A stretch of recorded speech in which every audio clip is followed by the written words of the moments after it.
السلام علیکم ورحمۃ اللہ وبرکاتہ۔ ناظرین، میرے اسلامی بھائی اور بہنوں، السلام علیکم ورحمۃ اللہ۔ جیسے کہ اگلے سبق میں آپ کو میں نے سکھایا تھا حروف مفردات، یعنی ان کو کیسے پڑھا جائے اور کون کون سے حرف موٹے پڑھے جائے اور کون سے باریک پڑھے جائے۔ تو آج ہم سبق نمبر 2 یعنی حروف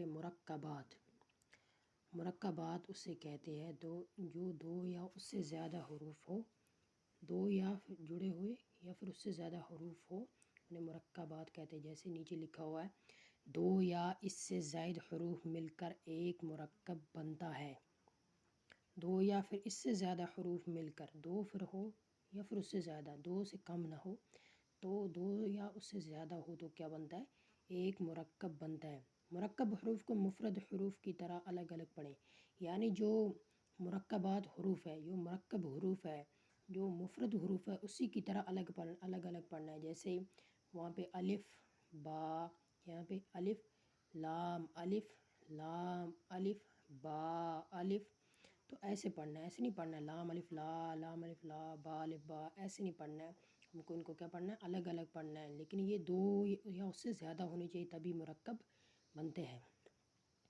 اس سبق میں بھی تلفظ کی ادائیگی کا خاص خیال رکھتے ہوئے معروف یعنی عربی لہجے میں پڑھیں۔ اس سبق میں بھی ایسے ہی پڑھیں عربی لہجے میں۔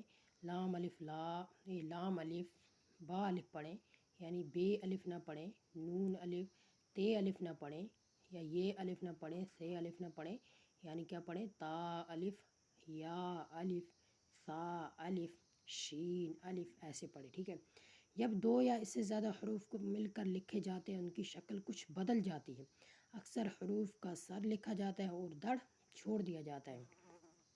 جب دو یا پھر اس سے زیادہ حروف لکھے جاتے ہیں تو ان میں کیا ہو جاتا ہے کہ کہیں کا سر لکھا جاتا ہے اور جو سائڈ کا حصہ ہوتا ہے وہ نہیں لکھا جاتا ہے۔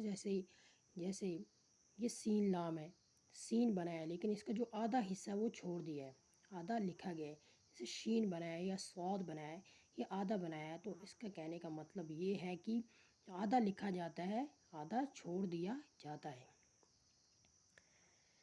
جو حروف مرکب ہونے کی حالت میں ایک جیسے لکھے جاتے ہیں، جو حروف مرکب ہونے کی حالت میں ایک جیسے لکھے جاتے ہیں، ان کی نقطوں کے رد و بدل سے پہچان کریں۔ جو حروف جو مرکب ہونے کی حالت میں ایک جیسے لکھے جاتے ہیں مطلب ان میں انسان کو پتہ نہیں چلتا ہے یہ کیا ہے وہ کیا ہے، تو ان کو کیسے ہم پہچان کریں گے؟ نقطوں سے پہچان کریں گے، ٹھیک ہے۔ تو جیسے یہ فا لام ہے، یہ قاف لام ہے، یہ تو ایک جیسے لگ رہے ہیں لیکن ان کو ہم کیسے پہچانیں گے؟ نقطوں سے پہچانیں گے۔ جیسے صاد لام، ضاد لام، تو صاد کو ہم کیسے پہچانیں گے؟ ضاد کو کیسے پہچانیں گے؟ نقطوں کی وجہ سے پہچانیں گے۔ تو آج مجھے امید ہے کہ آپ کو یہ سبق سمجھ آیا ہوگا۔ سمجھ آیا تو آگے شیئر کیجئے۔